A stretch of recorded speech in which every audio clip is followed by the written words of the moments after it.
Thank you, everyone. I'm very glad to be here and very glad to see you here. As said, my name is Michael O'Neill. I'm 62 years old, so I've been hanging around on this planet a little while, and I've been observing the developments which are quite scary at the current time. I have two children by my first wife. In fact, my first wife is an Indigenous lady, so I have two Indigenous children. I then married my second wife, Barbara O'Neill, and we have 6 stepchildren. I was an eyewitness to vaccine damage on my first child. We saw it right there before us. We went through, we had the second, even in spite of what we saw and believed was a very serious situation. And then we decided, well, we won't do that again. That was our decision. We won't do that again. Now today we find a very alarming situation that simple choice that we took just on the observation of what happened to in our own family is now being denied Australian citizens. That young boy, he's now survived. The rest of our children never received it. We're all healthy. My second daughter has never been to a doctor in her life. I just was visiting her in Vietnam last week, and she said to me, I said, have you never been to a doctor? Nope. She said, I won't go. I'm fine, Dad. I said, good girl. I can continue to tell my story, but you don't go. Due to the situation that I saw developing in Australia, particularly with the no jab, no pay, it really scared me. My children were gone. I thought this is not the country that I grew up and loved. We live in a wonderful country of beautiful beaches, magnificent mountains. The landscape is exceptional, and I travel the world a lot, and I think it's a wonderful place. But we have one of the worst and most hostile governments that exist in the world today. I believe that as I've visited many countries that were once very, very authoritarian communist nations, are far, far less draconian than we're finding ourselves what we're facing today. We are losing our basic human rights to make a choice. A choice. What is the choice? The choice that to reject a product, a commercial product. Okay, let's just be clear about this. It's a commercial product designed, manufactured, marketed for profit, mostly by public companies. Public companies that pay dividends to shareholders. If you have a look at the share price of CSL at the moment, it's just going through the roof because of the increased flu epidemic and the vaccine.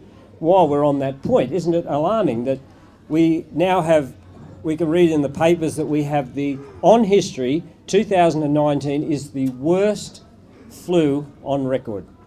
Since they've kept records, we now have the worst flu in Australia, yet we are the most highly vaccinated time in history.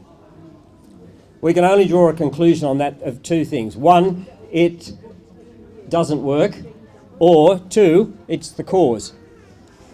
We can draw our own conclusions. Excuse me. There goes my notes. That's all right. You know, thank you very much there, Morel. It was a great privilege to be a running mate with Morel, and we had a lot of time. We had a lot of fun out on the polling booths before the election, meeting with the people. We got 17,000 votes, a little bit over 17,000. I was actually a little disappointed in that, but nevertheless, 17,000 is 17,000. And we know that it was the first time, and we met many people who even came out of the polling booths and saw us and said, really? I would have voted for you guys if I would have known. So it's just the start. It's just the start. We want to continue. We want to raise awareness to this issue. We want to be a voice for the mums and dads in Australia. Now, I entitled this little talk, Medical Apartheid. Australia has a rather, when we think of apartheid, I've put this thought up on the internet and I've been quite roundly attacked. They said, oh, you nutcase, what are you talking about, apartheid? There's no apartheid in Australia. I said, yes, there is. They said apartheid was something that happened in South Africa and that's it. There's been no other history of apartheid in the world. Well, I'll tell you what, apartheid, all it means is apartness. And the authorities at the time deemed that a majority of the population were not worthy to receive the rights and privileges of the minority of that country. And so they were denied some of their legitimate rights, even though they were the original inhabitants of the country. That was the situation in South Africa. In Australia, we don't have a very good history. Our original inhabitants of this country, although we've now said we're sorry, we basically practiced a form of apartheid where they were excluded from the rights and privileges, even the right to vote in our country, up until into the 1960s when we voted to give it to them. So we have practiced a form of apartheid. And of course, if we look at the extreme end of apartheid, we could just have a look into Europe and see what was happening in the 1930s in Germany, where they practiced an apartheid there, where government instilled hatred and propaganda, was able to convince the majority of the population that a minority section that lived amongst them were a threat to their well-being. That's what happened. And so the people bought it. So all of a sudden, the person that you used to go to the store and buy something from, the person that you used to say hello as you took your children to the same school, all of a sudden viewed you as being some sort of outcast. And so then it was decided to round them up in this form of apartheid, take them away from us and exclude them from all rights and privilege. And of course, at the extreme end, they were given death. Now, of course, I might be pooh-hooed and say, how can you say that could happen in Australia? I'm telling you, we have an apartheid here that is as insidious and evil as everything that happened in our past history, in South Africa's history, and in the early days of German Nazi National Socialism. We are now having our citizens being sequestered off. Why? Because the propaganda tools of this country, albeit the number one, the Murdoch media, and then bought by the government, and we people who make a choice to say that, you know what, I actually don't believe this is the best way for my child's health. I believe that the body can heal itself, because that's what I believe. I believe that the great healer is this body that was designed and given to us, that it has all the inbuilt mechanisms to heal it. And so we have these people who get their children and say, you know what, we actually reject the pharmaceutical model. We're going to feed them good food, organic food. We're going to give them fresh air. We're going to get them moving and play. And we're going to create a very nice home environment. We're going to keep away the things that are harming them. We're not going to take them McDonald's for every second meal they have. You know, and these people are now viewed as a threat to public health in Australia. And this is a real battle. My wife, who's been teaching people this way for the last 30 years, we just got notice now that she's been banned for life in Australia to ever give health advice, because she's teaching people that the body is the healer. And she's got 4 charges. One, she recommended goat's milk. What a terrible crime.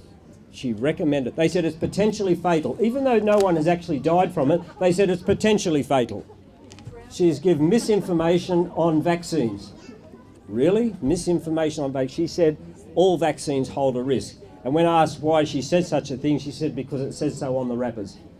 The number 3, that she gives misinformation on cancer and its cures. And number 4, that she discourages people from seeking proper medical attention, mainstream medical attention. We said, well, she doesn't do that. They said, no, the very fact that you give alternate advice discourages people, so therefore you're guilty of that. You know, what chance do you have? It's unbelievable that we've come to this in this country, that you and I, that we sit there, make an intelligent and informed choice that we would like to follow this modality of health, well-being in our lives and the children, and they say, now you are a threat to public health. My dear wife has been charged. They said she is a serious risk to public health in Australia. A serious risk. We asked, could you produce one example, one complaint? They said, we don't need one. We don't need one. You are outside the Health Care Act. And you know, we have in Australia, I just picked this up at the airport yesterday, fatal reaction. We now have rampant epidemics in just about every school in Australia. The children are having these anaphylactic shocks to peanuts. And so what we do, we then, every school in Australia, because some children have a reaction to peanuts, en masse, all schools ban peanuts. Now we have some children have a reaction to vaccines.